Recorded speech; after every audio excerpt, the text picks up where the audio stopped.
പൊൻകുടത്തിൽ താമര വിരിക്കാൻ കുടം പൊട്ടി താമര വാടി. അപ്പോഴേ അദ്ദേഹം പിണറായിയുടെ കാലെ പിടിച്ചു.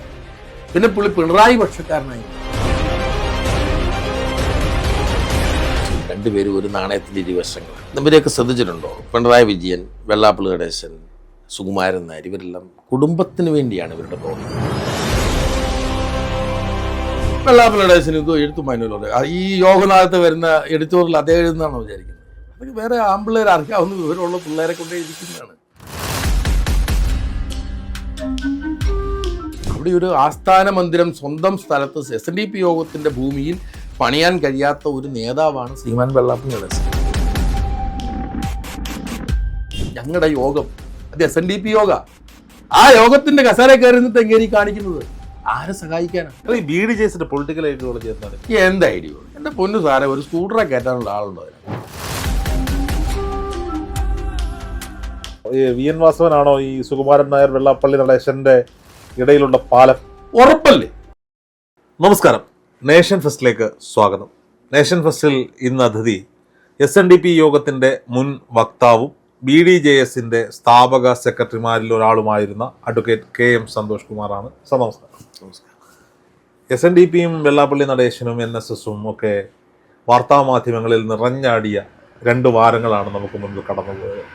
ഒരു SNDP NSS ഐക്യം ഹൈന്ദവ ജനതയെ തൊട്ടുണർത്താൻ, ഹൈന്ദവ ജനതയെ കൈപിടിച്ചുയർത്താൻ ഈഴവ ജനതയും നായർ ജനതയും ഒത്തൊരുമിക്കും. അതിനപ്പുറത്തേക്ക് ഒരു സുകുമാരൻ നായർ വെള്ളാപ്പള്ളി നടേശൻ കൂട്ടുകെട്ട് കേരള രാഷ്ട്രീയത്തെ നിയന്ത്രിക്കും. പണ്ട് R ശങ്കറും മന്നത്ത് പത്മനാഭനും ഒരുമിച്ചതുപോലെ കേരള രാഷ്ട്രീയം ഇനി സുകുമാരൻ നായരും വെള്ളാപ്പള്ളി നടേശനും ഭരിക്കുമെന്നാണ് ചില ചാനലുകാരൊക്കെ പറയുന്നത്. അങ്ങനെ SNDP യോഗത്തിന്റെ മുൻ വക്താവായിരുന്നു. വെള്ളാപ്പള്ളി നടേശനുമായി അടുത്ത ബന്ധം സൂക്ഷിച്ചിരുന്ന ആളാണ്. SNDPയുടെ സജീവ പ്രവർത്തകനായിരുന്നു. BDJS എന്ന രാഷ്ട്രീയ പാർട്ടി പിറവി കൊണ്ടപ്പോൾ സ്ഥാപക സെക്രട്ടറി ആയിരുന്നു. എന്നാൽ 2020 മുതൽ അങ്ങ് സജീവമായി ഇവർക്കൊപ്പം ഒന്നുമില്ല. ഈ NSS SNDP ബന്ധത്തെ എങ്ങനെയാണ് നോക്കിക്കാണുന്നത്? കേരള രാഷ്ട്രീയത്തിൽ ഈ കൂട്ടുകെട്ട് കൊണ്ട് ഒന്നും ചെയ്യാൻ പറ്റത്തില്ല. കാരണം പണ്ട് Panicker sir NSS general secretary ആയിരുന്നപ്പോൾ വെള്ളാപ്പള്ളി നടേശനുമായിട്ട് നായർ എഴുവ ഐക്യം ഉണ്ടാക്കുകയും ചേട്ടൻ രാമനാണെന്നും ഞാൻ ലക്ഷ്മണനാണെന്നും പറഞ്ഞ് നടന്നതാണ്. രാമനും ലക്ഷ്മണനും കുറേ കളി കഴിയുമ്പോഴത്തേനും അവർ തമ്മിൽ തെറ്റി അടിച്ച് പിരിഞ്ഞു. വീണ്ടും സുകുമാരൻ നായരുമായിട്ട് കൂട്ടുകെട്ടി. ഒരു കാര്യം നടന്നിട്ടില്ല. വെള്ളാപ്പള്ളി നടേശനും സുകുമാരൻ നായരും തമ്മിൽ വലിയ വ്യത്യാസമില്ല. രണ്ടുപേരും ഒരു നാണയത്തിൻ്റെ ഇരുവശങ്ങളാണ്. ഇവരെയൊക്കെ ശ്രദ്ധിച്ചിട്ടുണ്ടോ? പിണറായി വിജയൻ, വെള്ളാപ്പള്ളി നടേശൻ, സുകുമാരൻ നായർ, ഇവരെല്ലാം കുടുംബത്തിന് വേണ്ടിയാണ് ഇവരുടെ പ്രവർത്തനങ്ങൾ. ഇവരാരും സ്വന്തം സമുദായത്തിൻ്റെ വളർച്ചയെക്കുറിച്ചോ അല്ലെങ്കിൽ പിണറായി വിജയെക്കുറിച്ച് പുള്ളി കുടുംബത്തെക്കുറിച്ച് ചിന്തിക്കാറുള്ളൂ. ഇവരെല്ലാവരും ഈ 3 പേരും അവരുടെ കുടുംബത്തെക്കുറിച്ച് ചിന്തിക്കുന്ന ആളുകളാണ്. നിങ്ങൾ നോക്കൂ, ആയിരിക്കുന്ന ഗുരുസ്വാമിയുടെ കണ്ടോ സ്ഥാപകരായിട്ടുള്ള SNDP യോഗം സ്ഥാപിച്ചത് ഗുരുവല്ല, യഥാർത്ഥത്തിൽ ഡോക്ടർ പൽപ്പുവാണ്. ഡോക്ടർ പൽപ്പു മദ്രാശിയിൽ പോയി ഡോക്ടർ പരീക്ഷ പാസ്സായി. കേരളത്തിൽ അന്ന് വിദ്യാഭ്യാസം ചെയ്യാൻ ഈഴവർക്ക് അവകാശമില്ലായിരുന്നു, കൊടുത്തില്ല. ആ ഡോക്ടർ പൽപ്പു മദ്രാസിൽ പോയി വിദ്യാഭ്യാസം ചെയ്ത്, അത് അന്നത്തെ കാലത്തെ അപ്പോത്തിക്കരി എന്ന് പറയും, അതായത് MBBS, അത് പാസ്സായി കേരളത്തിൽ വന്നിട്ട് ഒരു ജോലി ചോദിച്ചിട്ട് കൊടുത്തില്ല. എനിക്ക് 5 രൂപ തന്നാൽ മതി, 5 രൂപ ഒരു ബ്രിട്ടീഷ് രൂപ തന്നാൽ മതി, എനിക്ക് എന്തെങ്കിലും ഒരു ജോലി തരാമെന്ന് ചോദിച്ചു. നിൻ്റെ കുലത്തൊഴിൽ ചെത്തല്ലേ, നീ പോയി ചെത്തി ജീവിച്ചോളാൻ പറഞ്ഞു. നിനക്ക് തെങ്ങ് കരവഴുവായിട്ട് തരാമെന്ന് പറഞ്ഞു. നിനക്ക് ചെത്താനുള്ള തെങ്ങ് കരമില്ലാതെ തരാം എന്ന് പറഞ്ഞ് ആക്ഷേപിച്ചതിൽ നിന്നുണ്ടായ ആ വിസ്ഫോടനമാണ് ശ്രീനാരായണ ധർമ്മ പരിപാലന യോഗം എന്നൊരു സ്ഥാപനം ഉണ്ടാകാനുള്ള കാരണം. അന്ന് അതിൻ്റെ സ്ഥാപക ജനറൽ സെക്രട്ടറി എന്ന് പറയുന്നത് മഹാകവി കുമാരനാശാനാണ്. ആ കസേരയിലാണ് ശ്രീമാൻ വെള്ളാപ്പള്ളി നടേശൻ ഇരിക്കുന്നത്. ഇത് കേരളത്തിൻ്റെ ചരിത്രമാണ്. കേരളത്തിലെ ആദ്യത്തെ സംഘടന എന്ന് പറയുമ്പോൾ ആദ്യമുണ്ടായ സംഘടന ഏതെന്ന് ചോദിച്ചാൽ അതിൻ്റെ ഉത്തരം ശ്രീനാരായണ ധർമ്മ പരിപാലന യോഗമാണ്. ഇത് കണ്ടിട്ടാണ് നായർ സർവീസ് സൊസൈറ്റിയും പുലയ സഹോദരന്മാർ സാധുജന പരിപാലന യോഗവും വിശ്വകർമ്മ സൊസൈറ്റിയും വിശ്വകർമ്മ മഹാസഭയും ഇങ്ങനെ എല്ലാ സംഘടനകളുടെയും മാതാവാണ് SNDP യോഗം. ആ യോഗത്തെയാണ് വെള്ളാപ്പള്ളി നടേശൻ നയിക്കുന്ന. ആദ്യം വെള്ളാപ്പള്ളി നടേശൻ മനസ്സിലാക്കുക. പിന്നെ എൻ്റെ ഒരു ഗവേഷണവും എൻ്റെ പഠനവും ഞാൻ പഠിച്ചതിൽ വെച്ച് ഞാൻ ഇതിനെ ഇറങ്ങിപ്പടിച്ച ഒരാളാണ്. SNDP യോഗത്തെക്കുറിച്ച് ഇറങ്ങി എന്താണെന്നുള്ള കാര്യം. കാരണം SNDP യോഗത്തിൻ്റെ ഒഫീഷ്യൽ സ്പോക്സ്മാൻ എന്ന നിലയിൽ ശ്രീനാരായണ ധർമ്മപരിപാലന യോഗത്തെക്കുറിച്ചും ഗുരുദേവനെക്കുറിച്ചും ഗുരുവിൻ്റെ കൃതികളെക്കുറിച്ചും പഠിച്ച് പറയുന്ന ഒരാളാണ് ഞാൻ. പറഞ്ഞുകൊണ്ടിരിക്കുന്ന ഒരാളാണ്. ഇന്നും അതിലാണ് എല്ലാ ദിവസവും ഇന്നും നാളെയും ആയുസ്സുണ്ടെങ്കിൽ നാളെയും ഗുരുഷട്കവും ദൈവദശകവും മറ്റു പ്രാർത്ഥനകളും ജപങ്ങളും നടത്താത്ത ഒരു ദിവസം എൻ്റെ ജീവിതത്തിൽ ഉണ്ടായിട്ടില്ല. ഇന്നും അത് നിങ്ങൾ എൻ്റെ വീട്ടിൽ വന്നാൽ നിങ്ങൾക്ക് മനസ്സിലാവും. 1 മണിക്കൂറോളം സമയമെടുക്കും, 1.5 മണിക്കൂറോളം എടുക്കും ഞാൻ എൻ്റെ പൂജയും കാര്യങ്ങളും തീരായിട്ട്. പൂക്കളൊക്കെ പറിച്ച് ഗുരുസ്വാമിയുടെ മുമ്പിൽ അർച്ചിച്ച് വരുന്ന ഒരാളാണ് ഞാൻ പറയുകയാണ്, വെള്ളാപ്പള്ളി നടേശൻ മുമ്പിരുന്നവരെല്ലാവരും സ്കോളേഴ്സായിരുന്നു, മഹാപണ്ഡിതന്മാരായിരുന്നു. SNDP യോഗത്തെ നയിച്ചത് ആശാൻ മുതൽ doctor Palpu, TK Madhavan, Sahodaran Ayyappan, R Shankar, C Keshavan, doctor Rahulan, KK Vishwanathan, ഇങ്ങനെ എല്ലാവരും മഹാപണ്ഡിതന്മാരിരുന്ന കസേരയിലാണ് 10ാം ക്ലാസ്സുകാരനായി വെള്ളാപ്പള്ളി നടേശൻ. മകനും 10ാം ക്ലാസ്സിൽ 210 മാർക്ക് മേടിച്ച ആളാണെന്നാണ് എനിക്ക് മനസ്സിലാക്കാൻ കഴിഞ്ഞത്. കാരണം അദ്ദേഹത്തിൻ്റെ മകൻ MBA കാരനാണെന്ന് പല ചാനലുകളിലും പുള്ളി ഇൻ്റർവ്യൂ കൊടുത്തു. പുള്ളി വയനാട്ടിൽ 19ൽ മത്സരിച്ചപ്പോൾ കൊടുത്ത അഫിഡവിറ്റിൻ്റെ കോപ്പി എൻ്റെ ഇരിപ്പുണ്ട്. അതിനകത്ത് അദ്ദേഹം ജയകേരളം ഹയർ സെക്കൻഡറി സ്കൂൾ പുല്ലുവഴിയിൽ നിന്ന് 10ാം ക്ലാസ്സേ പാസ്സായിട്ടുള്ളൂ. വെറും SLC. പുള്ളി എങ്ങനെയാണ് ഈ പല ലേഖനങ്ങളും കുറിപ്പുകളും ഒക്കെ? അതൊക്കെ ഞങ്ങളെപ്പോലുള്ള ആൾ, ഞാൻ ഉണ്ടായിരുന്ന കാലത്ത് ഞാൻ എഴുതി കൊടുത്ത ലേഖനത്തിൽ തുഷാർ വെള്ളാപ്പള്ളിയുടെ പേര് വെച്ചിട്ടുണ്ട്. മനസ്സിലായോ? അതങ്ങനെയാണ്. അല്ലാതെ വെള്ളാപ്പള്ളി നടേശന് ഇത് എഴുത്തും അതിനുള്ള ഈ യോഗനാഥത്ത് വരുന്ന എഡിറ്റോറിയൽ അദ്ദേഹം എഴുതുന്നതാണോ വിചാരിക്കുന്നത്? അതൊക്കെ വേറെ ആമ്പിള്ളേർ അറിയാവുന്ന വിവരമുള്ള പിള്ളേരെ കൊണ്ട് എഴുതിക്കുന്നതാണ്. അപ്പം ഇതിൻ്റെ പരാജയമാണ് ഈ സംഭവിച്ചത്. പിന്നെ നായർ എഴുവ ഐക്യത്തെക്കുറിച്ച് താങ്കൾ ചോദിച്ചു. ഇവർ നായർ എഴുവ ഐക്യത്തെക്കുറിച്ച് ചിന്തിക്കുന്നതിന് മുമ്പ് 1988 നായർ എഴുവ ഐക്യത്തെക്കുറിച്ച് ചിന്തിക്കുകയും ഒരു നായർ പെണ്ണിന് എൻ്റെ വീട്ടിൽ താമസിപ്പിക്കുകയും ചെയ്യുന്ന ഒരു മനുഷ്യനാണ് ഞാൻ.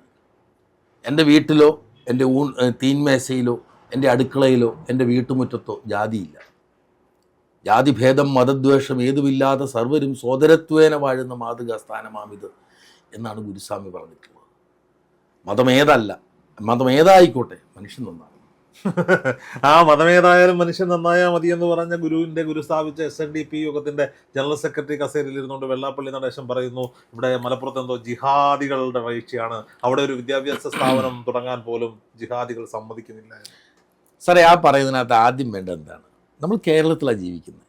ഏറ്റവും കൂടുതൽ എൻലൈറ്റൻഡ് ആയിട്ടുള്ള ആളുകൾ താമസിക്കുന്ന സ്ഥലമാണ് കേരളം. ഒരു വിദ്യാഭ്യാസ സ്ഥാപനം തുടങ്ങണമെങ്കിൽ ആദ്യം വേണ്ടത് ആ സ്ഥാപനം തുടങ്ങുന്നതിന് ആവശ്യമായി ഭൂമി വാങ്ങുക എന്നുള്ളതാണ്. അതിനുശേഷം അതിനാവശ്യപ്പെട്ട സ്ഥലങ്ങളിൽ പ്രോപ്പർ ആപ്ലിക്കേഷൻസ് കൊടുക്കണം. ഇപ്പോൾ കോളേജാണെങ്കിൽ യൂണിവേഴ്സിറ്റിയിൽ ആപ്ലിക്കേഷൻ കൊടുക്കണം, അതുപോലെ സർക്കാരിൽ ആപ്ലിക്കേഷൻ കൊടുക്കണം. ഈ ആപ്ലിക്കേഷൻ പോലും കൊടുക്കാത്ത ഒരാൾ എനിക്ക് കോളേജ് കിട്ടിയില്ല, സ്കൂൾ കിട്ടിയില്ല എന്ന് പറഞ്ഞാൽ എന്തെങ്കിലും അർത്ഥമുള്ളൂ? അതെ, SNDP പോലെയുള്ള രാഷ്ട്രീയത്തെ നിയന്ത്രിക്കുന്ന ഒരു സംഘടനയ്ക്ക് വിളിച്ചു കൊടുക്കണമെന്നായിരിക്കും അവർ ഉദ്ദേശിക്കുന്നത്. വിളിച്ചു കൊടുക്കണമെങ്കിൽ എവിടെ കൊണ്ട് അത് കൊടുക്കും?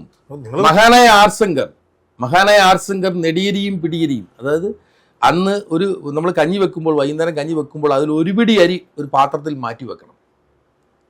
അല്ലെങ്കിൽ കെട്ടുതേങ്ങ, ഒരു തെങ്ങുണ്ടെങ്കിൽ ആ തെങ്ങിലെ ഒരു കൊല തേങ്ങ സമുദായത്തിന് കൊടുക്കും. അങ്ങനെ കെട്ടുതേങ്ങ പിരിച്ചും നെടിയരി പിടിച്ചും അമ്മമാരെ അങ്ങനെ ഉണ്ടാക്കിയെടുത്ത സ്ഥാപനങ്ങളാണ് ആർ ശങ്കർ കേരളത്തിൽ ഉണ്ടാക്കിയിട്ടുള്ളത്. 10-15 സ്ഥാപനങ്ങൾ അദ്ദേഹം ഉണ്ടാക്കി. ആ സ്ഥാപനങ്ങളിൽ വരുന്ന നിയമനങ്ങളിൽ മുഴുവൻ വരുന്ന പണം വെള്ളാപ്പള്ളി നടേശൻ സ്വന്തം വീട്ടിലേക്കാണ് കൊണ്ടുപോകുന്നത്. SNDP യോഗത്തിന്റെ പ്രവർത്തനം ഉപയോഗിക്കുന്നില്ല. എവിടെ ഉപയോഗിച്ചിട്ട്, എങ്ങനെ ഉപയോഗിച്ചിട്ട്? ഇപ്പൊ തന്നെ ഞാൻ ചോദിക്കട്ടെ സാർ, ഇതിനു മുമ്പ് ഇരുന്ന വെള്ളാപ്പള്ളി നടേശൻ വരുന്നതിന് മുമ്പ് ഇരുന്ന യോഗത്തിന്റെ ജനറൽ സെക്രട്ടറി അഡ്വക്കേറ്റ് ഗോപിനാഥനായിരുന്നു, ഡോക്ടർ രാഹുലിനായിരുന്നു പ്രസിഡന്റ്. ഇവരിരുന്ന സമയത്ത് 5 എയ്ഡഡ് കോളേജുകൾ കേരളത്തിൽ സ്ഥാപിച്ചു. കൊയിലാണ്ടി, അടിമാലി, പൂത്തോട്ട, കോന്നി, ഒരെണ്ണോടെയുണ്ട്, ഞാൻ വിട്ടുപോയി. ഈ 5 എയ്ഡഡ് കോളേജുകൾ അവർക്ക് സ്ഥാപിക്കാൻ കഴിഞ്ഞു. മാത്രവുമല്ല, SNDP യോഗത്തിന് ആസ്ഥാന മന്ദിരം പണിയാൻ വേണ്ടി അന്നത്തെ മുഖ്യമന്ത്രിയായിരുന്ന ശ്രീമാൻ K കരുണാകരൻ 50 സെന്റ് ഭൂമി കൊല്ലം ഹൈവേയുടെ സൈഡിൽ സൗജന്യമായി SNDP യോഗത്തിന് എഴുതി കൊടുത്തു. താങ്കൾ ഇത് പോയി പരിശോധിച്ചു, ഞാൻ പറഞ്ഞത് തെറ്റാണെങ്കിൽ പറയട്ടെ. ആ 50 സെന്റ് ഭൂമി ഇന്ന് കൊല്ലം ജില്ലയിലെ മുഴുവൻ വേസ്റ്റും ഡംപ് ചെയ്യുന്ന സ്ഥലമായിട്ട് കിടക്കുകയാണ് 30 വർഷമായിട്ട്. ഇന്നും SNDP യോഗത്തിന്റെ ആസ്ഥാന മന്ദിരം പ്രവർത്തിക്കുന്നത് SN ട്രസ്റ്റിന്റെ പേരിലുള്ള സ്ഥലത്താണ്. അവിടെ ഒരു ആസ്ഥാന മന്ദിരം സ്വന്തം സ്ഥലത്ത് SNDP യോഗത്തിന്റെ ഭൂമിയിൽ പണിയാൻ കഴിയാത്ത ഒരു നേതാവാണ് ശ്രീമാൻ വെള്ളാപ്പള്ളി നടേശൻ. ഇത് നിസ്സാരമല്ലത്. ഞാൻ ഈ പറയുന്നത് പച്ചക്കള്ളമല്ല, ഞാൻ വിവരാവകാശ പ്രകാരം ഇതിൻ്റെയൊക്കെ രേഖ എടുത്തിട്ടേ പറയുന്നത്. SNDP യോഗത്തിന്റെ ആസ്ഥാന മന്ദിരം ഇരിക്കുന്നത് SN ട്രസ്റ്റിന്റെ പേരിൽ കരടയ്ക്കുന്ന ഭൂമിയിലാണ്.